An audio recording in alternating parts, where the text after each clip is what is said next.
Казвам се Борислав Гоцанов и за мен Варна е целият ми живот. Тук съм роден, тук съм учил и плавал, тук съм работил. Варна е домът на моето семейство. Варна е градът, в който съм отгледал децата си.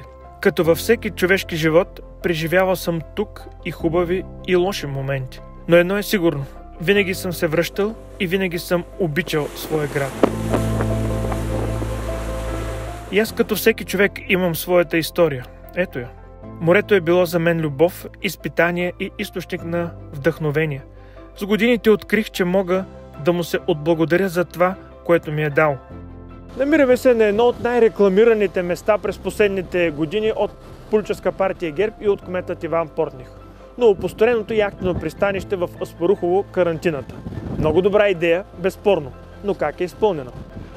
8,5 милиона евро струва цялото това съоръжение, 70% са по европейски програми, европейски средства.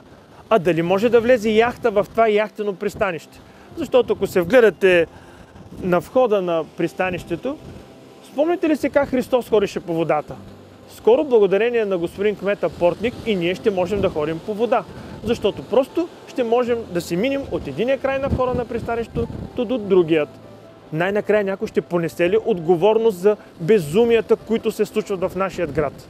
Една от идеите и мечтите на живота ми, които защитавах и като председател на Общинският съвет във Варна, беше изграждането на пристанище и интермодален терминал под Максуда, а старото пристанище да се превърне в нова атракционна зона на града. С яхтен терминал, с нова концертна зала, с аквариум, с място за разходки. За целта дори бях започнал разговори с огромни китайски инвеститори. Но промяната в политическата обстановка не ми позволи да довърша започнатото. В живота съм имал един основен пример – баща ми. Той беше подводничар и аз исках да стана като него. Това бяха вълнуващи години, в които с цялото си сърце защитавах родината и националната сигурност. За жалост започна разпада на българският подводен флот. Още докато бях в военноморското училище се виждаш на къде вървят нещата и вместо подводничар тръгнах също в подобна насока, но в търговският флот, а не в подводното корабоплаване. Битките ми през годините са били много и вие знаете за тях. Борих се да не бъде опустошено газохранилището край Галата, което в крайна сметка беше източено от офшорна компания. Борих се да не допуснем добива на шистов газ, което би увредило българската природа непоправимо. Намираме се в Добруджа, житницата на България. Най-плодородната почва, която винаги ни е давала това, без което не можем – хляба. И точно тук ГЕРБ с техните американски партньори се канят да дупчат земята, за да търсят шистов газ. С така нареченият фракинг, който ще съсипе и замърси този край, тази земя и тази реколта. БСП сме категорично против добива на шистов газ у нас и експериментите с българска земя и здравето на българите.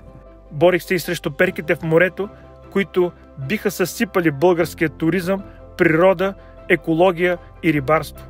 Представете си ги тези перки, но 2,5 пъти по-големи от това, което виждате, разположено пред Варна, пред Златни пясъци, пред Албена, пред Свети Константин и Елена.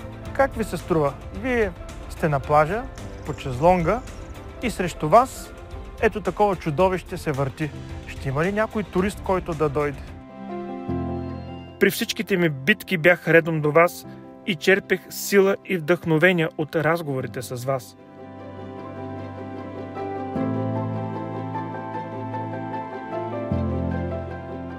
През последните години битките ми се пренесоха основно в Народното събрание, а темите, върху които се фокусирах, са енергетика, отбрана и национална сигурност и да не допуснем въвличането на България във война.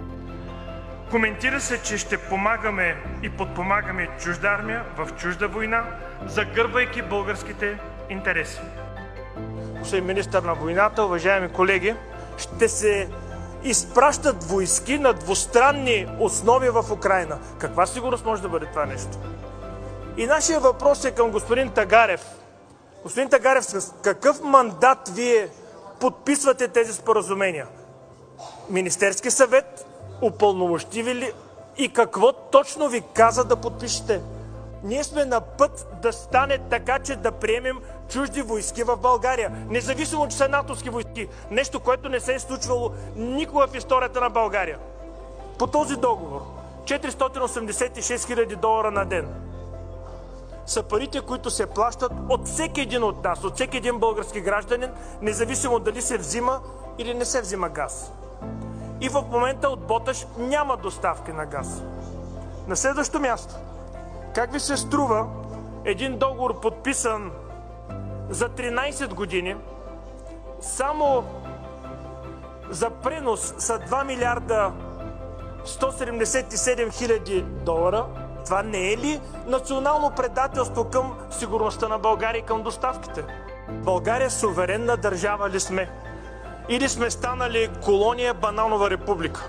Става въпрос за технологията IP1000. Вие ще правите, вие, господин министър, експериментална площадка на Козлодуй ли? Коментирате за различни цени, че щяло да струва около 14 милиарда. Същите суми са дани в Съединените щати, където стигна до 30 милиарда.